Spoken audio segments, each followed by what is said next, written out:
Hey, I want to welcome you to week 1 of our sermon series, Margin. I'm Bob Pittenger, and I'll be your host throughout this study. As I began studying for this series, I asked myself, what is it that steals my margin? Now, remember, margin is the extra, the reserve, the leftover. It's the space outside the area used, like the margin on a piece of paper. Margin is the difference between how you are living your life and how you could live it. So what takes up, fills up, or replaces the margin in my life? This question led me to this thought. Why do I constantly prioritize things over the value of margin so much that it steals what's best for my life? The answer was simple. I don't always prioritize what's valuable. I recently saw an episode of America's Funniest Home Videos where two brothers each received $50 cash for Christmas. One boy received 50 $1 bills, while the other received one $50 bill. Now, the second boy was upset because his brother got 50 bills and he only received one bill. He didn't understand the value of the gifts were equal. He didn't get it. And so it reminded me of a time when my son William was little. I came home from work and emptied my pockets of change, and I was going to put it inside his piggy bank. I had 10 pennies and 1 quarter. I planned on keeping the quarter for the Coke machine, but wanted him to have the pennies. Now, he had just learned to count to 10 and was so excited about 10 pennies. And I asked him, would you rather have the quarter or the pennies? And he said, Dad, there are 10 pennies and only 1 quarter, so I want the pennies. Now, at his age, he didn't understand the monetary value at all. He only understood quantity. Now, this is a cute story of a little boy, but honestly, I'm not that different. I recently took some time off from the church, and I had planned to unplug and do whatever I wanted for a few days. 2 days into my time off, I was planning my day and realized I had exchanged a busy work schedule for an even more active time off schedule. Most of my time was for catching up on TV shows, movies, and running errands.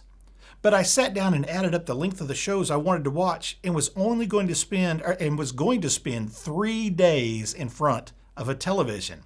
Now, there's nothing wrong with the television, but this was ridiculous. I had more important things to do with my time. I remembered the one thing I wanted to do during my time away from the church was spend a significant amount of time with God. I wanted to reconnect with Him. I wanted a time when I could sit and listen to His voice as it was strengthening, refreshing, and comforting me. So I started praying for how best to use my time off to get close to God.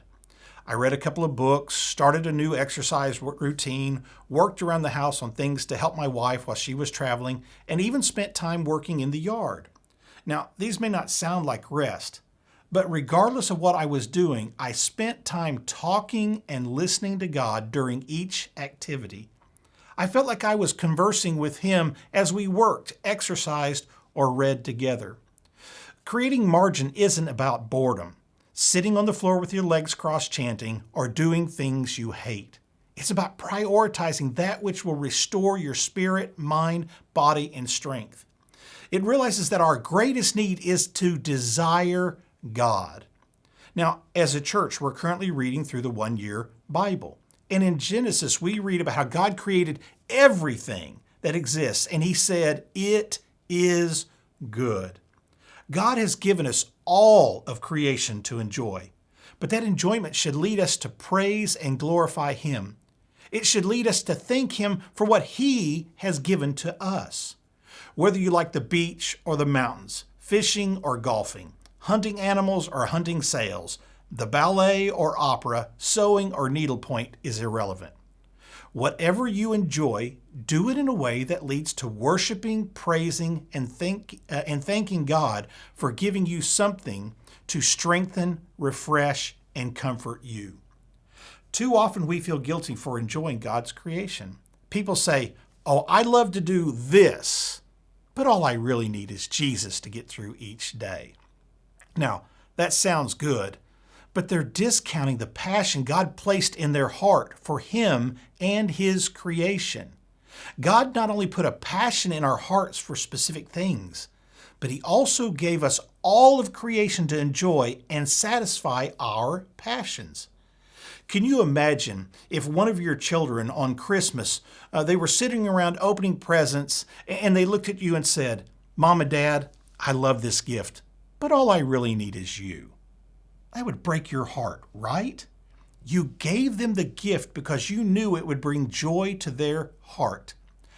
I believe it breaks God's heart when we misuse, abuse, or ignore the gifts He has given us to satisfy our life's passions. Protecting margin is our part of enjoying what God has given to us.